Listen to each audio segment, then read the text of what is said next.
تیار ہیں سب لیکچر؟ بعض تو میرا خیال ہے سونے کے لیے تیار بیٹھے ہیں. سنیں بعض کو نیند بہت آتی ہے اس لیکچر میں. بعض اس سے مراد ایک بھی ہو سکتا ہے. اس کا ہومیوپیتھک علاج کیا ہوگا؟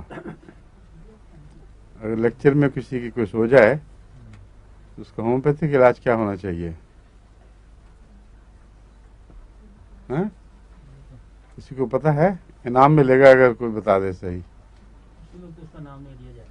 نہیں، اس کو خواب آ جائے گی کہ میرا نام لیا جا رہا ہے. جو لیکچر دے رہا ہو اس کو دوائی دی جائے.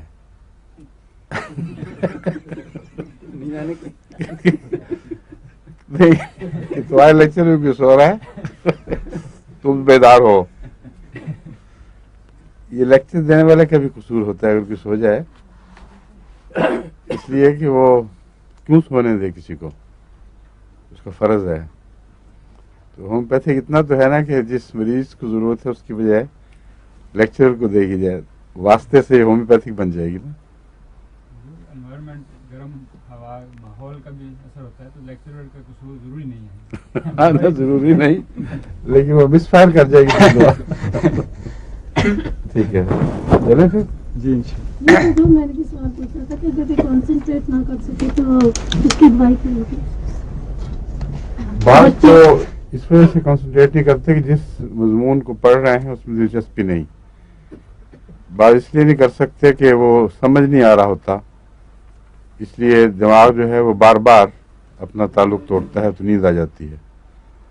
اور بعض بیماری کی وجہ سے کیونکہ ذہن میں جو خون کا دباؤ، خون کی مقدار پہنچنی چاہیے، مسلس تھک جاتے ہیں، وہ جلد ریلیکس ہو جاتے ہیں اور وہ اتنا خون پہنچتا نہیں. کئی وجوہات ہو سکتی ہیں اور بعض ذہنی پریشانیوں سے بھی ہو جاتا ہے. بار بار توجہ کسی اور پریشانی کی طرف منتقل ہو جاتی ہے. بعض دفعہ معدے کی ٹاکسینز ہونے سے بھی یہی کیفیت پیدا ہوتی ہے. آپ کو کیا کیفیت ہے؟ بچہ ہے چھوٹا، میں نے کہا اس کو پریشانی کیا ہوگی، بس 2 منٹ کے بعد اس کا دل نہیں کرتا نا پڑھنے. ہاں نہیں، وہ کسی اور طرف دل لگا ہوا اس کا شرارتوں میں یا ہاں تو پھر یہی تو بات ہے. اس کا ہومیوپیتھک علاج نہیں، اس ایلوپیتھک علاج ہونا چاہیے. ڈنڈے سے اسکول کا علاج ہونا چاہیے. اصل علاج ایسے بچوں کا یہ ہے کہ اس کو خود کوئی ایسی دلچسپ چیز پڑھائیں جو اس کی دلچسپی کی چیز ہو، اور گھر میں بے شک اس کو بار بار ایسی چیزیں پڑھائیں تو آہستہ آہستہ اس کو توجہ پیدا ہو جائے گی اور پھر پڑھنے کی عادت بن جاتی ہے.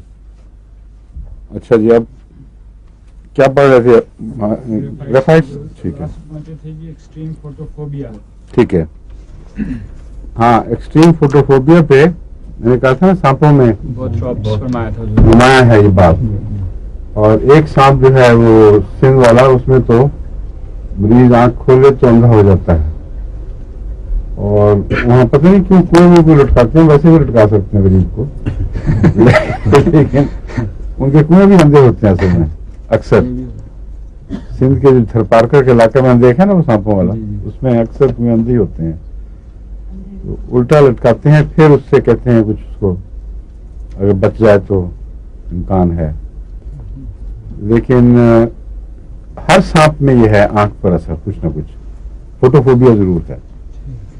اس کی غالباً یہ وجہ ہے کہ سب سانپ اندھیروں میں رہنے والے ہیں، اور اندھیرے میں رہنے کی وجہ سے ان کی کیمسٹری ہے وہ ایسی ہے کہ آنکھ اندھیرے کے زمانے میں بہت زیادہ کھل جاتی ہوگی، لیکن اللہ تعالیٰ نے ان کو ایڈجسٹ کیا ہوا روشنی میں آگے سوائے اس سندھی سانپ کے.